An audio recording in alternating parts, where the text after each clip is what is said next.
There's been talk about Canon redesigning their APS-C line for 2025. But another story has stolen the news cycle, and that's about Canon redesigning their compact camera segment, along with their APS-C segment. Is Canon doing this to address the success of the Fujifilm X100V and the Ricoh GR3 in the compact camera segment, or Sony's success in the APS-C line? And is Canon redesigning their own Micro Four Thirds sensor for this new compact camera segment? I'll answer these questions in this video, but first, I have a simple and yet humble request. Please subscribe to this channel. It doesn't cost you anything, it helps this channel grow, but most importantly, it keeps you informed on the latest camera gear.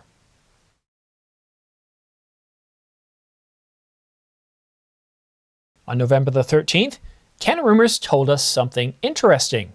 We've been told that Canon will be shaking up its APS-C line significantly later in 2025. And in that post, Canon Rumors was referring to a Canon EOS R7 successor, telling us to expect something very different from not only the R7, but the R10 and the R50 successors. Perhaps a redesign aimed to bring back business lost to Sony's wide range of APS-C cameras.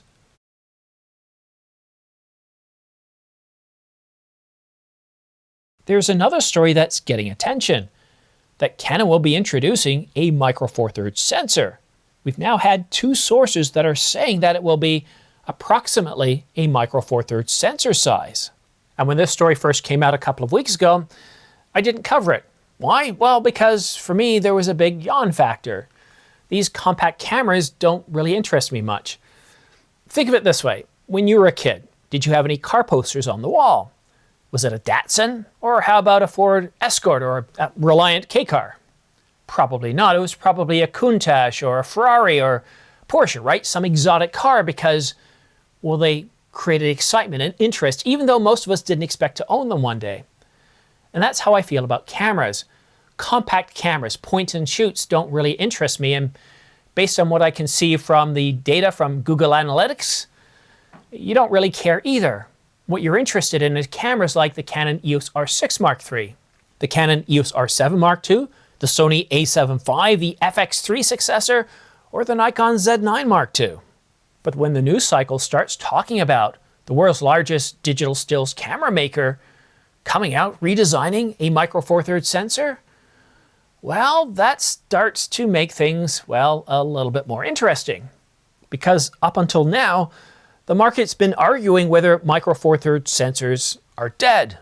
And while they're certainly not dead, when we look at worldwide sales, we can see that cameras with Micro Four Thirds sensors are losing market share to APS-C, medium format, and full frame cameras. So on the weekend, when Canon Rumors posted another story doubling down on a Micro Four Thirds sensor coming to the PowerShot, it raised our attention. Canon Rumors saying that a Micro Four Thirds sensor size should bring about the benefit of keeping the lens and camera body size down. Well, at least if the design calls for it.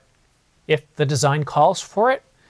Well, I can tell you, having worked in manufacturing in the auto industry, that no company goes about designing anything such as a sensor unless they can see a definite payoff to it, because it's not cheap.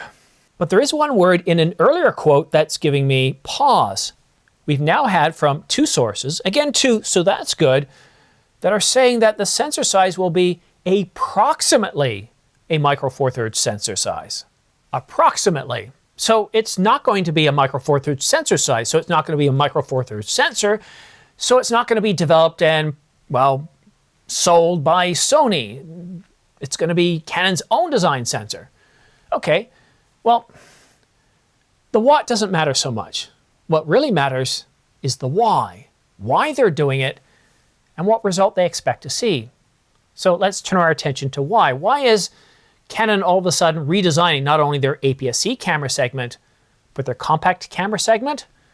Well, to answer that question, all you have to do is turn your attention to the Fujifilm X100V, a camera that completely blew everybody's expectations, selling far more than anybody expected. And also mentioned in the same breath as the Fujifilm X100V is the Ricoh GR3, another top-notch compact camera.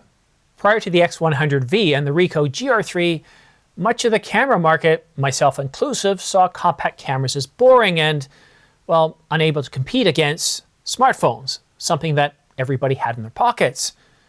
So when the X100V came out and shake that up, well, it caught Canon's attention. They saw that there is a demand for compact cameras, just not their compact cameras. And as far as plausibility, Canon not only designs their own sensors, but they manufacture them as well. But I think the competition is the main reason behind the why as to why Canon's doing this. When it comes to the APS-C line, Sony is perceived as having a better product. They sell more. They appear to have a better autofocus system, more advanced video features, and a much broader lens ecosystem, offering customers a perceived better value and innovation along with that compact design.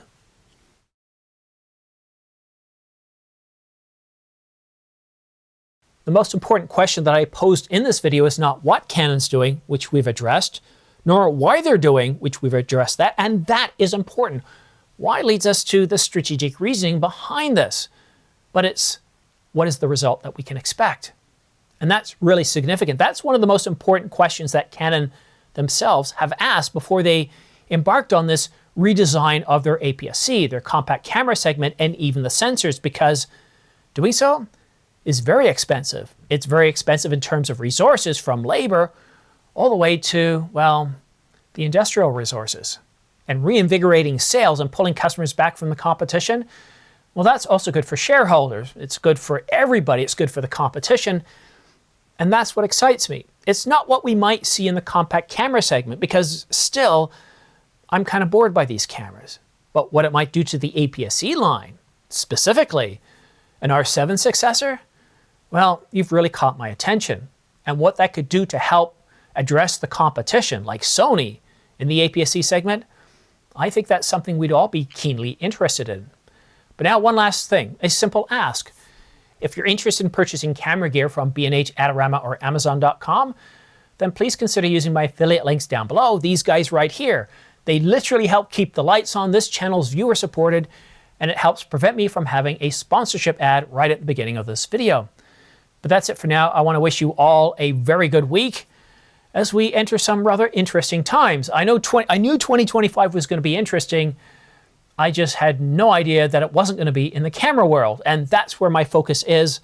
So I'm really curious to see what happens as we are now around 4 weeks away from CP+, which takes place in Yokohama, Japan from February the 27th to March the 2nd. Can you believe it? CP+ is less than a month away. What kind of big announcements can we expect to see? Well, we should know. Leaks should start coming out in the week ahead. Well, maybe in the next couple of weeks, because usually what happens is when we do get announcements at CP+, they usually start leaking out the Sunday ahead of time. So go ahead and subscribe and follow this channel, because as soon as I hear anything else, I'll be sure to let you know. Anyhow, thank you so much for tuning in. Have yourself a great week, and we'll see you again soon.